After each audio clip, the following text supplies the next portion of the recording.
오늘 이 시간에는 이제 9번째 시간인데요. 9번째 시간, 십자가의 그림자, 십자가의 그림자라고 하는 제목으로 오늘 말씀을 전해드리도록 하겠습니다. 지난 몇 주에 걸쳐서 저희들이 이제 살펴본 내용은 무엇이냐면, 사람들에게 있어서 가장 큰 문제, 가장 큰 문제점에 대해서 이제 여러 시간에 걸쳐서 함께 살펴보았는데요. 죄에 대해서 이제 이렇게 살펴보았습니다. 죄가 참 끔찍한 거죠.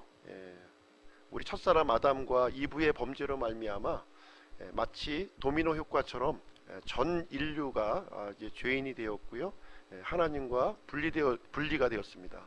뿐만 아니라 육체의 죽음과 더불어서 영원한 지옥 형벌을 받을 수밖에 없는 그런 끔찍한 상황에 우리가 도달했음을 말씀해주고 있습니다. 이 죄라고 하는 것이 우리가 도둑질하고 살인하고 이런 큰 죄를 얘기하는 것이 아니라, 성경에서 말하는 이 죄라고 하는 것은 이 화살을 쏠 때 관역이 있습니다. 관역. 가운데 이제 점이 골드라고 하는데요. 10점 퍼펙트. 그 관역에서 빗나간 것이 전부 죄예요. 그리고 하나님께서 정해놓은 이 기준점에서 미달한다면, 이 커트라인에 미달되면 다 죄라고 이제 성경은 얘기를 해주고 있습니다. 하나님의 기준에서 또 이 화살의 그 관역판에서 다 빗나간 존재임을 우리에게 성경은 말씀해주고 있습니다. 그래서 모든 사람이 하나님의 영광에 이르지 못했다, 이렇게 말씀을 해주고 있습니다. 그래서 하나님의 진노 아래 놓이게 되었고요. 모든 사람들은 자신의 죄로 이제 지옥에 가게 됩니다. 아담의 죄로 우리가 육체의 죽음을 맞이하게 되었고요. 지옥에 가는 것은 아담의 죄가 아니라 나의 죄로 우리가 이제 지옥에 가게 되고 있는 것입니다. 그래서 하나님께서는 이 죄에 얽매여 있는, 죄의 종으로 얽매여 있는 사람들을 위해서 해결책을 이제 마련해 주시게 됩니다. 그 하나님의 해결책을 함께 살펴보기를 원하는데요.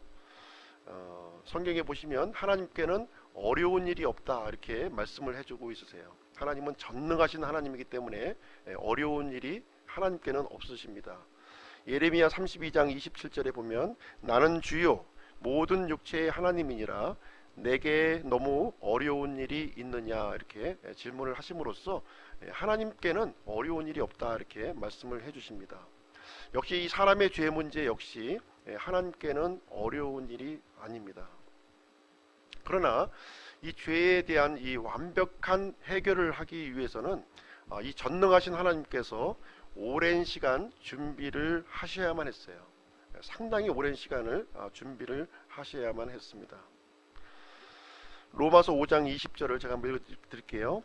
또한 율법이 들어온 곳은 범죄가 넘치게 하려 함이거니와 죄가 넘친 곳에 은혜가 더욱 넘쳤나니, 이렇게 기록을 하고 있습니다.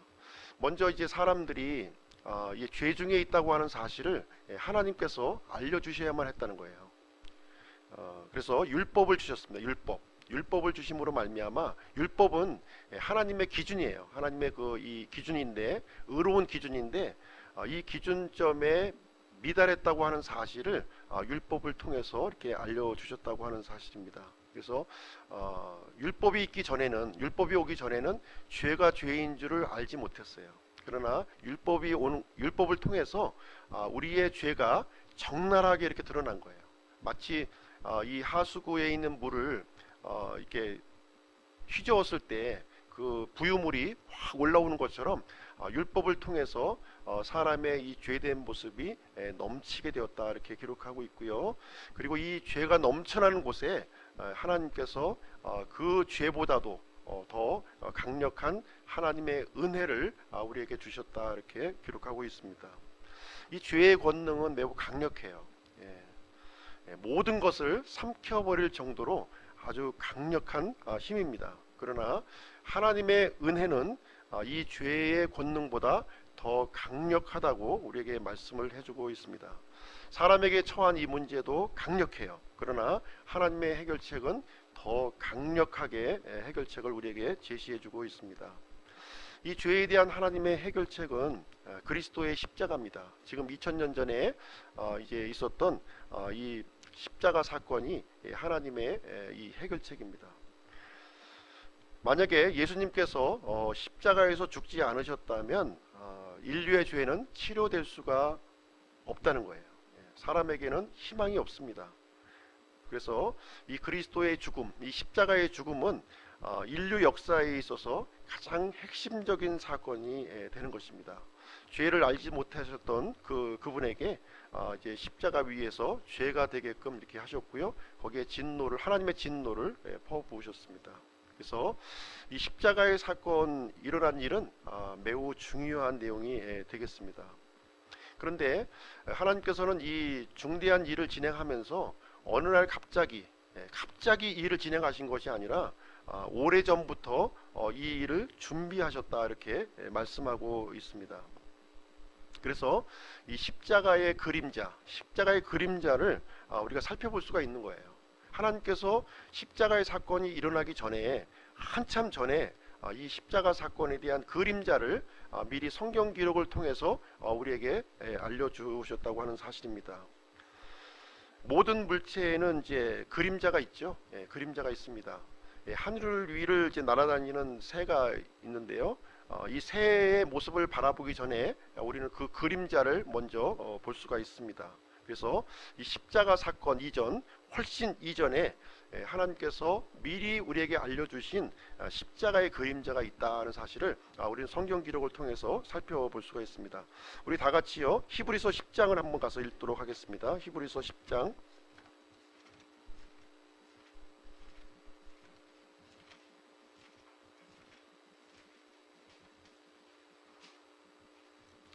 히브리서 10장 1절 말씀입니다. 히브리서 10장 1절. 히브리서 10장 1절 같이 한번 읽어볼게요. 시작.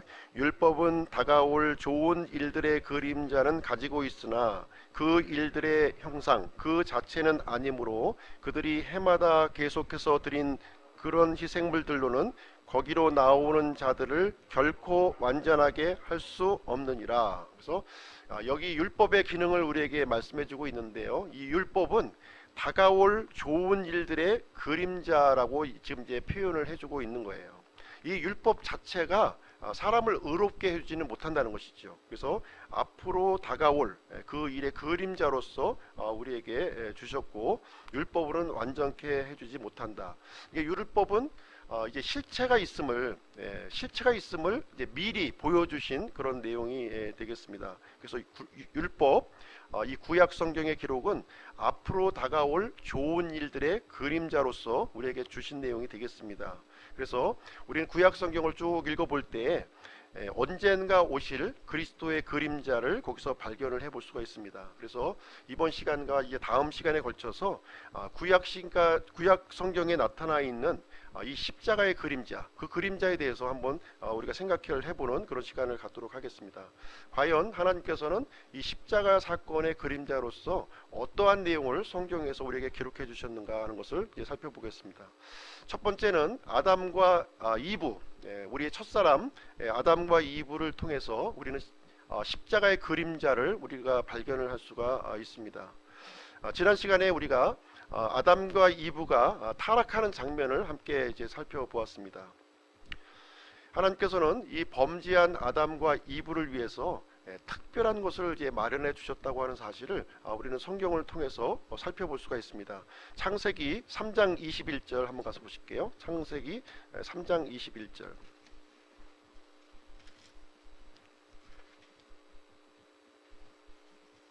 창세기 3장 21절 같이 한번 읽겠습니다. 시작. 주 하나님께서 또한 아담과 그의 아내에게 가죽옷을 만들어 입히시니라. 그래서 범죄한 아담과 이브에게 하나님께서는 가죽옷을 만들어서 입혀주시는 장면을 여기에서 기록을 하고 있습니다. 자, 가죽을 얻기 위해서는 어떻게 해야 되나요? 가죽을 얻기 위해서는 이 동물이 죽어야만 하는 거예요. 가죽이 벗겨지려면 동물이 죽어야 한다고 하는 사실이에요. 예를 들어서 암소 가죽 코트가 여기 있다면 암소가 죽임을 당했다는 겁니다. 그리고 또 우리가 악어 가죽 핸드백이 또 있잖아요. 그러면 그 악어는 죽임을 당했다 하는 사실을 우리는 알 수가 있습니다. 예, 죽임 당하지 않고 꺼풀만 다 벗을 수 있나요? 예, 그건 불가능한 거예요. 예. 이 에덴 동산, 평화로운 에덴 동산에서 누가 첫 번째 동물을 죽였을까요? 예. 누가 그 살생을 했습니까? 하나님께서, 거룩하신 하나님께서 첫 번째 동물을 죽였다고 하는 사실입니다. 예. 범죄한 아담과 이브를 위해서 하나님께서 첫 번째 동물을 희생시켜 주셨어요.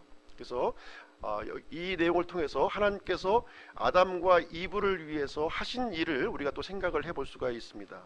첫 번째로 아담과 이브는 범죄했죠. 예, 하나님께서 먹으면 죽는다고 하는 그 열매를 이제 따 먹었습니다. 두 번째로 아담과 이브는 그 죄의 대가로 죽어야만 했어요. 예, 반드시 죽어야만 했습니다.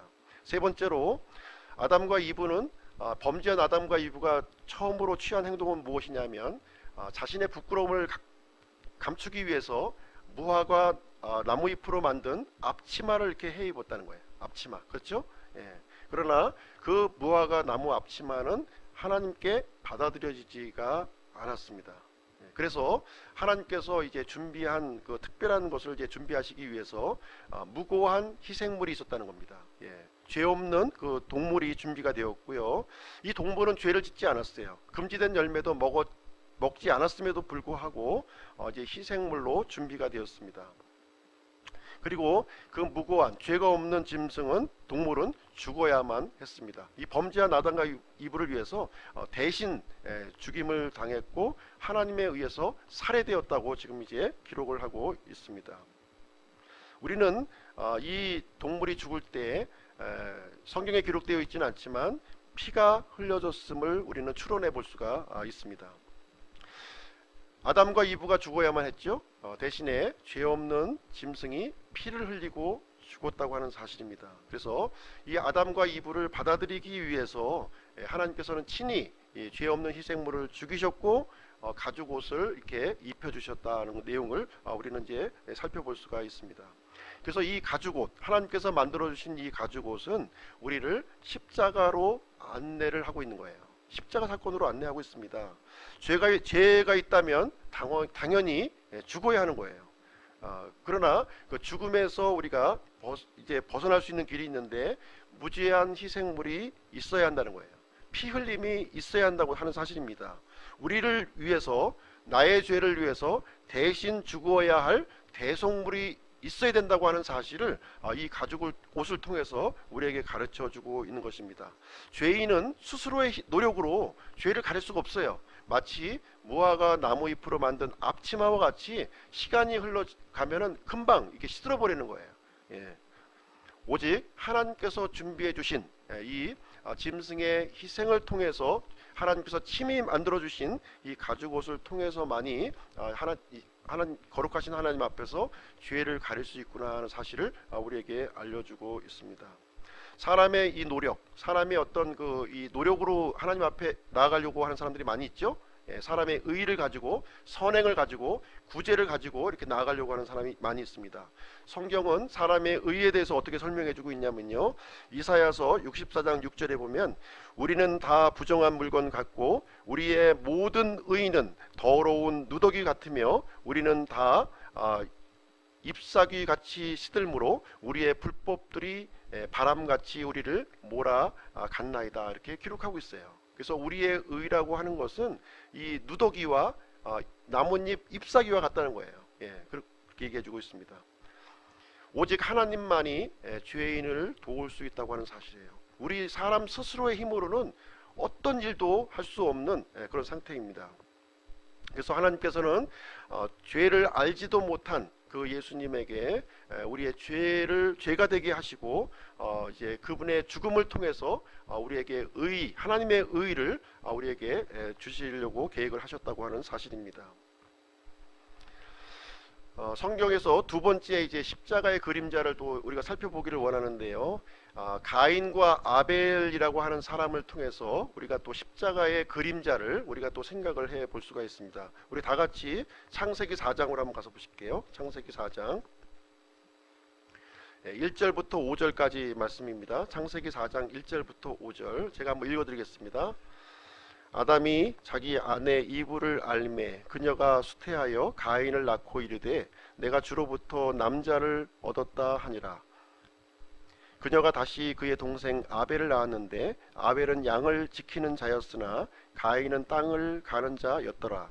시간이 흐른 뒤에 가인은 땅의 열매 중에서 주께 헌물을 가져왔고 아벨도 자기 양떼의 첫 새끼들과 그것들의 기름 중에서 가져왔는데 주께서 아벨과 그의 헌물에는 관심을 가지셨으나 가인과 그의 헌물에는 관심을 갖지 아니하셨으므로 가인이 몹시 분을 내고 그의 얼굴 빛이 변하니라. 이렇게 기록이 되어 있습니다.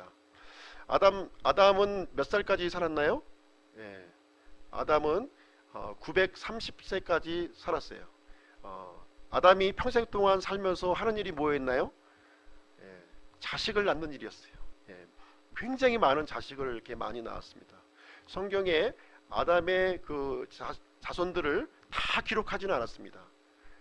매우 많은 자손을 두었지만 그 중에서 대표적으로 가인과 아벨이라고 하는 두 사람을 지금 대표적으로 우리에게 이제 기록을 하고 있습니다. 3절 말씀에 보면 시간이 흐른 뒤에 이렇게 기록이 되어 있어요. 시간이 흐른 뒤에. 시간이 흐른 뒤에 이 시간은 모든 것을 바꾸게 하죠. 사람의 모습을 바꾸게 하고요. 여러 가지 환경들을 이렇게 바꾸게 합니다. 중대한 변화가 시간을 통해서 발생한다는 사실을 우리는 살펴볼 수가 있습니다.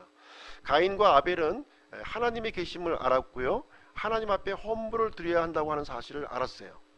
그렇지만 시간이 흐른 뒤에 가인과 아벨이 드리는 이 헌물에 변화가 생겼다고 하는 사실을 이 성경 기록을 통해서 발견을 하게 되는 것입니다. 이 가인은 어떤 헌물을 드렸나요? 땅의 열매로 하나님 앞에 그 헌물을 드렸습니다. 그리고 아벨은 어떤 헌물을 드렸나요? 아벨은 양떼의 첫 새끼와 기름을 가지고 하나님 앞에 헌물을 드렸습니다. 그런데 하나님께서는 가인과 이 가인의 헌물은 관심을 갖지 아니하시고 아벨과 아벨의 헌물에 대해서는 관심을 가지셨다 이렇게 말씀하고 있습니다. 다시 말하면 가인의 헌물은 받아들이지 아니했고요. 또 아벨의 헌물은 받아들이셨다는 거예요. 그래서 이것은 하나님 앞에 나아가는 두 가지 그 종류의 믿음을 우리에게 알려주고 있는 거예요. 이 가인의 믿음은 하나님께서 받아주시지 않는다는 겁니다. 똑같이 교회에 나왔습니다. 똑같이 하나님 앞에 예배를 드렸어요. 그럼에도 불구하고 가인과 같은 믿음을 가진 사람은 하나님이 받아주시지 않는다는 겁니다. 하나님께서 받아주시는 것은 아벨과 같은 그런 사람의 믿음을 받아주시는구나 하는 사실을 알 수가 있습니다. 그래서 하나님께 예배를 드리는데 아벨은 성공했고요. 가인은 실패를 했습니다. 그러면 가인은 왜 실패를 했을까요? 가인은 자신의 수고를 가지고 자신의 노력을 가지고 하나님 앞에 나간 거예요. 다시 말하자면 이 아담과 이브가 이 무화과 앞치마를 입고 하나님 앞에 나아가는 것처럼 자신의 의로 자신의 어떤 그 이 선행으로 하나님 앞에 나아가고자 했다고 하는 사실입니다. 그래서 하나님은 그것을 받지 않으셨다고 하는 사실입니다. 하나님께서는 사람에게서 난 것은 받지 않으신다는 거예요. 그러면 아벨의 헌물은 무엇을 보여주고 있나요? 아벨의 헌물은 바로 십자가 사건을 우리에게 보여주고 있다고 하는 사실을 우리는 알 수가 있습니다. 아벨은 자기 양떼의 첫 새끼들과 그것들의 기름 중에서 가져왔다 이렇게 기록하고 있습니다. 이 동물에게서 기름을 취하기 위해서는 동물이 죽임을 당해야 된다는 거예요. 피가 흘려져야 된다고 하는 사실입니다. 그래서 아벨은 이 무제한 희생물을 준비했습니다. 그리고 그 짐승을 이제 피를 흘렸고요. 그리고 무지한 희생물의 죽음을 통해서 하나님 앞에 나아가고자 했다고 하는 사실입니다. 그래서 하나님은 그것을 보시고 아벨과 아벨의 헌물을 받아주셨다 이렇게 기록을 하고 있습니다. 그래서 이 아벨의 헌물은 장차 앞으로 있을 예수 그리스도의 십자가의 죽음의 그 그림자 예표로서 지금 이제 우리에게 하나님께서 미리 성경 기록을 통해서 우리에게 알려주시고 있는 그 내용이 되겠습니다. 자, 세 번째 그림자를 한번 살펴보도록 하겠습니다. 세 번째 그림자는 어떤 그림자냐면 노아라고 하는 사람을 통해서 우리는 또 십자가의 그림자를 발견할 수가 있습니다. 인류 역사의 그 초기부터 이 동물의 희생 헌물이 있었다고 하는 사실, 이 사실을 우리에게 지금 알려주고 있는데요. 이 동물의 희생 헌물이라고 하는 것은 앞으로 하나님께서 미래에 행하실 일을 미리 가르쳐 주시기 위해서 짐승의 희생 헌물을 사람들로 하여금 드리게 했다고 하는 사실입니다. 그래서 동물의 희생 헌물은 십자가를 예표하는 그림자가 되는 것입니다. 노아는요, 이 방주를 짓도록 하는 그 명령을 하나님으로부터 받았어요. 그리고 그 방주 안에 이 동물들을 그 안으로 이제 들이라는 명령을 받았습니다. 그래서 이 동물들이 종류대로 이렇게 들어갔죠. 방주 안으로 종류대로 들어갔습니다. 어떻게 들어갔냐면 쌍쌍이 들어갔어요. 쌍쌍이. 마치 그 결혼식장에서 이 신랑과 신부가 손을 잡는 것처럼 쌍쌍이 손을 붙잡고 이렇게, 이게 웨딩 마치를 이렇게 또 박자를 맞추어서 아마 들어가지 않았을까 이런 생각이 들고요. 정결한 짐승과 부정한 이 짐승들이 다 들어갔어요. 하나님께서는 이 그 모든 생명체를 사랑하셨고요. 이게 번식되기를 또 원하셨기 때문에 부정한 동물들은 이 두 쌍씩 들어갔습니다. 최소한의 그 번식을 할 수 있는 숫자인 두 쌍이 들어갔고요. 정결한 동물은 몇 쌍씩 들어갔을까요? 7쌍씩 들어갔습니다. 7쌍씩. 네. 7쌍씩 들어갔습니다. 상당히 좀 많이 들어갔죠? 예, 많이 들어갔습니다. 7쌍이면 상당히 여유가 있는 여분의 짐승들이 들어갔습니다. 그러면 왜 정결한 짐승은 여분의 이 숫자를 이렇게 방주 안으로 들어가게 했을까요? 예, 그 내용을 한번 살펴보기를 원하는데요. 이 대홍수의 기간은 거의 1년에 걸쳐서 이렇게 일어났고요. 이제 1년 뒤에 물이 이렇게 줄어들게 되었고, 방주는 아라랏산이라고 하는 그 산 중턱에 이렇게 정박하게 되었습니다. 노아는 물이 다 빠진 것을 확인하고 이제 방주 밖으로 이제 빠져나오는 장면이 이제 기록되어 있는데요. 거기에 보시면 노아가 방주 밖으로 이렇게 나와서 제일 먼저 한 일이 무엇일까? 하나님의 이 심판을 이제 눈으로 보았죠.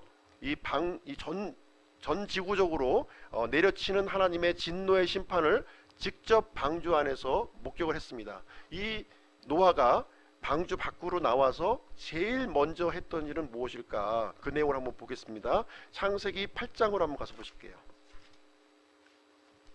창세기 8장 20절 21절입니다.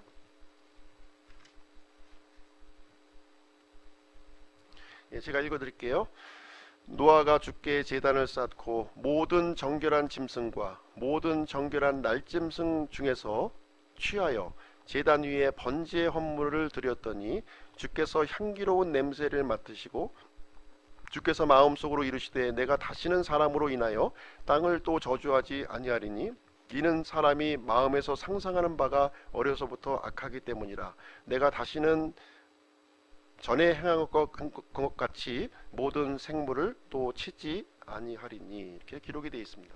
그래서 노아가 방주 밖으로 나와서 제일 먼저 한 일은 모든 정결한 짐승, 모든 정결한 날짐승, 굉장히 많은 종류가 있었겠죠. 방주 안에는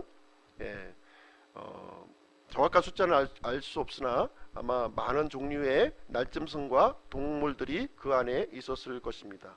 그 모든 정결한 짐승 중에서, 모든 정결한 날짐승 중에서 취해서 번제의 헌물을 드렸다고 이렇게 기록을 하고 있습니다. 하나님께서 이 번제 헌물을 드리는 노아의 모습을 보고 이 기뻐하셨다고 이렇게 말씀을 해주고 있습니다. 여기에 보시면 무지한 동물들이 죽임을 당했습니다. 무지한 피가 이제 흘려지는 모습을 우리는 볼 수가 있습니다. 아마 그 번제 헌물은 아마 가장 큰 번제 헌물이지 않았을까 생각을 합니다. 태우고 또 태우고 또 태우는 그 짐승이 죽여지고 또 죽임을 당하고 피가 흘려지고 태워지고 하는 장면을 아마 우리는 생각을 해볼 수가 있습니다. 노아 시대에 하나님의 심판이 온 세상에 임했어요. 가장 안전한 장소가 있었죠. 가장 안전한 장소는 바로 방주 안이었어요. 방주 안에 단 한 군데 방주 안에 있었습니다. 노아 역시 죄인이었기 때문에 하나님의 심판을 받아야만 했어요. 그러나 하나님의 은혜를 입었고요. 방주 안으로 들어가서 하나님의 심판을 받지 않게 되었습니다.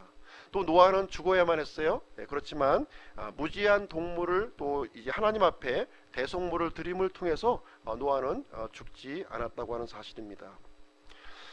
오늘날에 거룩하신 하나님의 심판에서 안전한 장소는 어딜까요? 딱 한 군데가 있습니다. 딱 한 군데예요. 그 안전한 장소는 바로 예수 그리스도 안입니다. 예수 그리스도 안에만 들어오면 우리는 안전한 거예요. 이 온 세상에 하나님의 진노의 심판이 떨어진다고 하더라도 가장 안전한 장소, 노아가 온 세상의 심판에서 방주 안에서 이렇게 안전함을 얻었듯이 이 세상의 아주 이 포악한 죄, 이걸 통한 하나님의 진노의 심판에서 우리가 안전한 장소는 예수 그리스도 안으로 이렇게 피신하는 거예요. 그 길만이 가장 안전한 장소임을 말씀해 주고 있습니다. 그래서 로마서 8장 1절에 보시면 이제 그리스도 예수님 안에 있는 자들에게는 정죄함이 없나니 그들은 육신을 따라 걷지 아니하고 성령을 따라 걷느니라, 이렇게 기록하고 있습니다. 예수 그리스도 안이 가장 안전한 장소고요. 이 시대에 주 예수 그리스도는 구원의 방주가 되시는 것입니다. 심판이 방주에게 내려쳐진 것처럼 예수 그리스도께 내려쳐졌어요. 그러나 그 그리스도 안에 있는 사람들은 하나님의 심판이 결코 내려지지 않는다고 하는 사실을 알 수가 있는 것입니다. 우리가 그리스도 안에 있는지 우리가 그리스도 밖에 있는지 우리 스스로를 살펴볼 필요가 있습니다. 노아 시대에는 방주 안에 들어와 있는지 방주 밖에 있는지가 중요한 그 구분이 되었고요. 지금 이 시대에는 그리스도 안에 있는지 밖에 있는지가 중요한 결정을 받게 되는 것입니다. 그래서 하나님께서는 이 시대의 구원의 방주가 되신 예수 그리스도를 2000년 전에 보내주셨다고 하는 사실이에요. 요한복음 3장 16절 잘 알고 있는 말씀인데요. 하나님께서 세상을 이처럼 사랑하사 자신의 독생자를 주셨으니 이것은 누구든지 그를 믿는 자는 멸망하지 않고 영존하는 생명을 얻게 하려 하심이라, 이렇게 말씀해 주고 있습니다. 무제한 희생물을 하나님께서 준비해 주셨고요. 또 십자가의 피 흘림이 있었고요. 무제한 희생물의 죽음을 하나님께서 예비해 주신 사실을 우리는 알 수가 있습니다. 네 번째 십자가의 그림자를 또 한번 살펴보도록 하겠습니다. 네 번째 십자가의 그림자는 아브라함을 통해서 우리가 또 살펴볼 수가 있습니다. 창세기 22장이 그 이제 십자가의 그림자를 우리에게 보여주고 있는데요. 창세기 22장으로 한번 가보겠습니다. 창세기 22장.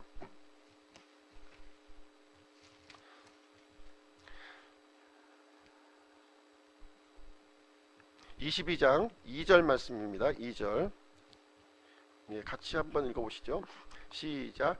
그분께서 이르시되 이제 내 아들 내가 사랑하는 내 유일한 아들 이삭을 데리고 모리아 땅으로 가서 거기서 내가 네게 일러줄 산들 중에 하나에서 그를 번제 헌물로 드리라 하시니라. 자, 이제 아브라함은 우리 이제 믿음의 조상이죠. 믿음의 조상인데 하나님께서 100세가 되던 해에 이 유일한 아들 독생자를 이렇게 허락을 해주셨습니다. 이 이제 이름이 누구죠? 이름이 이삭. 이삭이 이제 아브라함의 아들이에요. 유일한 아들이었는데 이삭이 이제 한 30세 정도 나이가 되었을 때 하나님께서 여기 보니까 내가 사랑하는 내 유일한 아들 이삭을 데리고 이렇게 표현하고 있습니다. 그를 번제 헌물로 드리라는 거예요. 지금 우리 문성근 형제님의 유일한 딸이 누구죠? 예, 희경인데 희경이를 이제 번제 헌물로 드리라. 지금 이제 이렇게 얘기하고 있는 겁니다. 번제 헌물이 무슨 뜻인지 아시나요? 예, 번제 헌물은 이 가죽을 벗기고 멱을 따고 피를 다 흘려내고 불로 태워서 다 태워버리는 거예요. 완전히 흔적 없이. 그렇게 이제 이삭을 하나님 앞에 바치라고 이렇게 명령을 내리신 겁니다. 예. 이 내용을 순종하기가 쉽지가 않죠.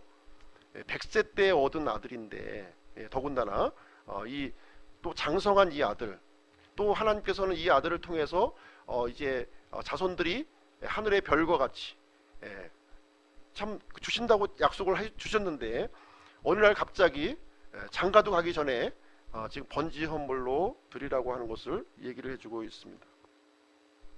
아브라함에게는 아브라함 굉장히 부자였어요. 그죠? 예, 아브라함 굉장히 부자였습니다. 수천 마리의 동물들을 가지고 있었습니다. 동물들을 바치는 것은 그렇게 어려운 일은 아닙니다. 그러나 하나님께서는 훨씬 더 비싼 것을 지금 요구하고 있는 거예요. 이 돈으로 바꿀 수 없는 것을 지금 이제 요청을 하고 있습니다. 내 아들 곧 내가 사랑하는 내 유일한 아들 이삭을 이제 번제 헌물로 바치라고 얘기하고 있습니다. 아브라함은 어떻게 했을까요? 아브라함은 3일 동안 이 하나님께서 지시하신 땅 모리아 산으로 이렇게 이동을 했는데요. 어떻게 했을까요? 하나님께서 이 사랑하는 아들 이삭을 바치라고 하니까 슬픔과 괴로움과 한탄을 가지고 그 모리아 산으로 갔을까요? 이 3일 동안의 기간이 얼마나 괴로웠을까요? 성경은 그렇게 얘기하지 않습니다. 아브라함은요 하나님께 즉시 순종했고요, 아침 일찍 준비했고요, 3일을 고민도 없이 단숨에 그 하나님께서 지시하신 땅에 도착했다. 이렇게 성경은 얘기를 해주고 있습니다. 도착하자마자 이제 이 이삭을 죽이는 장면이 있는데요. 22장 10절 12절 한번 보겠습니다. 22장 10절 12절. 자기 손을 내밀어 칼을 잡고 자기 이삭을 죽이려 하더니 주의 천사가 하늘에서부터 그를 불러 이르시되 아브라함아 아브라함아 하므로 그가 이르되 내가 여기 있나이다 하매 그가 이르되 내 손을 그 아이에게 대지 말라. 너는 아무 일도 그에게 하지 말라. 내가 내 아들 곧 내 유일한 아들을 내게 아끼지 아니하였으므로 내가 하나님을 두려워하는 줄 내가 이제 아노라 하니라. 아브라함은 주저함이 없었어요. 거침없이 갔고요, 거침없이 칼을 들어서 자신의 아들을 죽이려고 했습니다. 이제 다급해진 것이 누군가요? 하나님이 다급해졌어요. 하나님이 다급해졌습니다. 아브라함아 아브라함아 손을 대지 말라 하면서 다급하게 이제 아브라함의 손을 붙잡는 장면이 여기에 기록이 되어 있습니다. 이 내용은 이제 하나님께서 자신의 아들을 아끼지 아니하시고 인류의 죄를 위해서 이제 보내시는 장면이 이 그림자로 우리에게 알려주시고 있는 거예요. 아브라함이 이삭을 바치려고 했던 이것은 앞으로 장차 아버지 하나님께서 그 아들 하나님을 이 땅에 보내어서 십자가의 죽음으로 이렇게 보내시는 것을 그림자로서 우리에게 알려주고 있습니다. 하나님께서는 우리 사람들을 이렇게 죄에서 구출하시는데요, 큰 희생을 이렇게 하셨다는 거예요. 큰 희생을 치르셨습니다. 단순히 동물 몇 마리 이렇게 죽인 게 아니에요. 자신의 유일한 아들, 사랑하는 아들을 십자가에서 죄가 되게 하시고 진노의 심판을 퍼부으심으로 말미암아 사람들의 죄를 구출해 주셨다. 이렇게 말씀해 주고 있습니다. 그래서 로마서 5장 8절에 보시면 우리가 아직 죄인 되었을 때 그리스도께서 우리를 위해 죽으심으로 하나님께서 우리를 향한 자신의 사랑을 당당히 제시하시느니라 이렇게 기록을 하고 있는 거예요. 예수 그리스도의 십자가의 죽음, 이 희생의 죽음, 피 흘리는 죽음을 통해서 하나님께서 우리 인류를 향한 죄인된 인류를 향한 사랑을 당당히 제시해 주셨다고 우리에게 말씀해 주고 있습니다.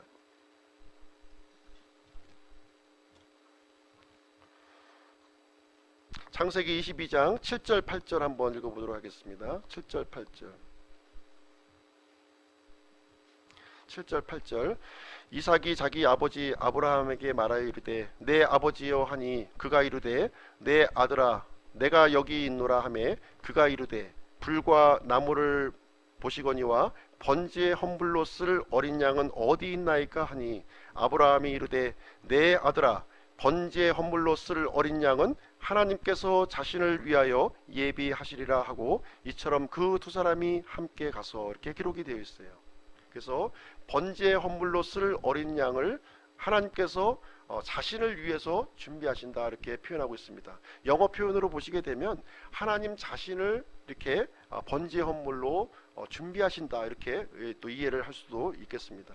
하나님께서 직접 이제 이삭을 대신할 희생 헌물을 준비하시겠다 이렇게 말씀하시고 있는 것이고요. 바로 이제 이 모리아 산이 어떤 산이냐면 바로 지금의 갈보리 산이에요. 예수 그리스도께서 십자가에서 희생 헌물을 당하셨던 그 장소가 어디냐면 바로 하나님께서 지시하신 그 산, 바로 그 모리아 산에서 예수님의 십자가의 죽음이 이루어졌다고 하는 사실입니다. 그래서 앞으로 하나님께서 보내실 그 일, 그래서 여호와 이레라고 이렇게 하나님께서 친히 그 산에서 준비하신다는 뜻이 되겠습니다. 13절 14절도 한번 읽어보겠습니다. 13절 14절 아브라함이 눈을 들어 살펴보니 보라 뿔이 덤불에 걸린 순양 한 마리가 자기 뒤에 있으므로 아브라함이 가서 그 순양을 가져다가 자기 아들을 대신하여 번제 헌물로 드렸더라. 아브라함이 그곳의 이름을 여호와 이레라 하였으므로 이날까지 사람들이 이르기를 주의 산에서 그것을 보리라 하느니라 이렇게 기록하고 있습니다. 주의 산에서 그것을 보리라. 이것은 예수 그리스도의 십자가 사건을 지금 이제 이삭의 번제 헌물 이 일을 통해서 우리에게 알려주시는 내용이 되겠습니다. 이삭을 위해서 수풀에 걸린 이 순양을 준비하신 것처럼 우리 모든 인류를 위해서 자신의 아들 예수 그리스도를 친히 준비하시겠다는 내용이 되겠습니다.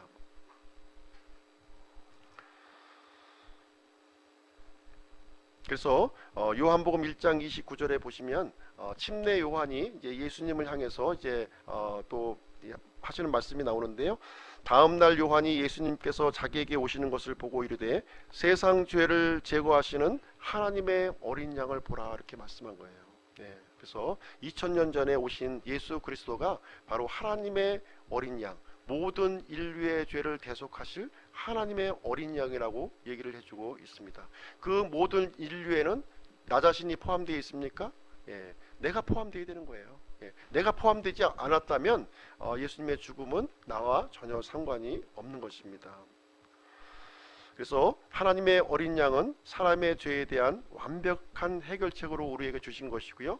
이삭의 이 번제 헌물은 십자가의 위대한 사건의 그림자로서 우리에게 보여주신 그런 내용이 되겠습니다. 자, 그러면은 이제 말씀을 마치고요. 함께 잠깐 기도하는 시간을 저희들이 갖도록 하겠습니다. 여러 가지 내용을 가지고 우리가 함께 기도를 했으면 좋겠습니다. 매우 지금 이제 우리가 살고 있는 이 세상은 이 죄악으로 이렇게 물들어 있는 그런 세상 속에 살고 있습니다. 죄가 죄인 줄도 몰라요. 죄를 합리화하면서 이렇게 살고 있습니다. 그 죄 때문에 하나님의 진노가 그 위에 머물러 있다고 하는 사실을 인식하지 못하고 있다고 하는 사실입니다. 그래서 우리가 그 죄의 흉측함, 이 끔찍함을 우리가 생각을 해야 되고요. 멸망으로 이제 가고 있는 그 사람들을 위해서 영혼을 위한 긍휼한 마음, 이 하나님의 마음을 자신의 사랑하는 아들까지 내어주시려고 하는 그 하나님의 마음을 우리가 이제 간직을 했으면 좋겠습니다. 그래서 아직 우리 구원받지 못한 우리 가족들을 위해서 우리가 좀 기도를 좀 했으면 좋겠고요. 또 우리 교회 지체 중에서 아직도 좀 이게 병약한 그런 지체들을 위해서도 이렇게 기도를 해주시기 바랍니다. 그리고 어르신들을 위해서도 좀 기도해 주시고요. 또 우리만 믿는 것이 또 중요한 것이 아니라 우리가 다음 세대를 또 준비해야 돼요. 다음 세대. 우리만 믿고 끝나면 아무 소용이 없습니다. 점점 앞으로 이제 교회의 그 성도 수가 이제 줄어드는 그런 상황에 지금 가고 있습니다. 큰 교회는 너무나도 비대해서 이제 교회의 기능을 잘 이제 또 하고 있지 못하고요.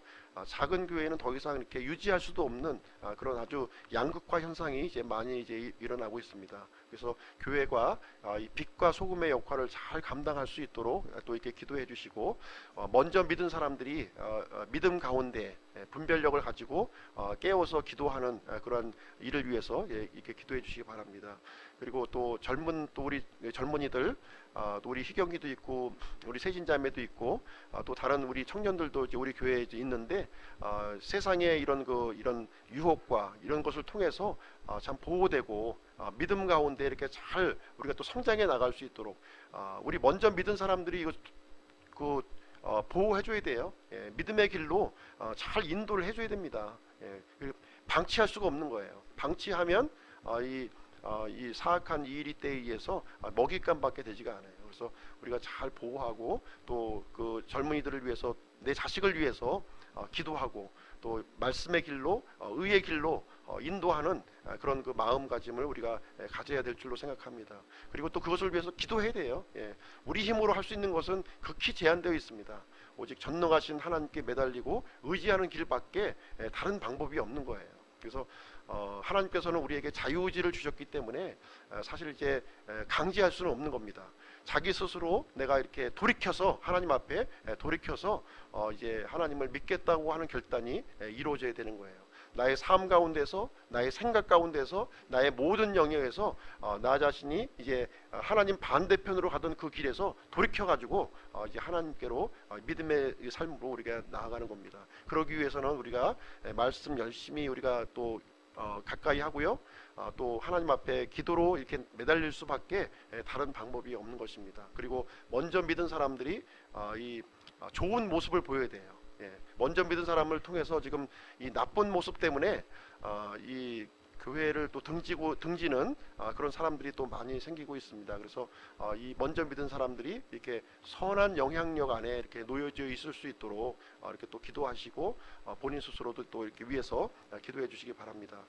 또 각자의 필요를 위해서도 좀 기도를 좀 하시고요. 한 5분 정도 기도하시고 우리 그 마무리 기도는 우리 이진천 형제님 나오셔서 마무리 기도 하시고 이렇게 마치도록 하겠습니다.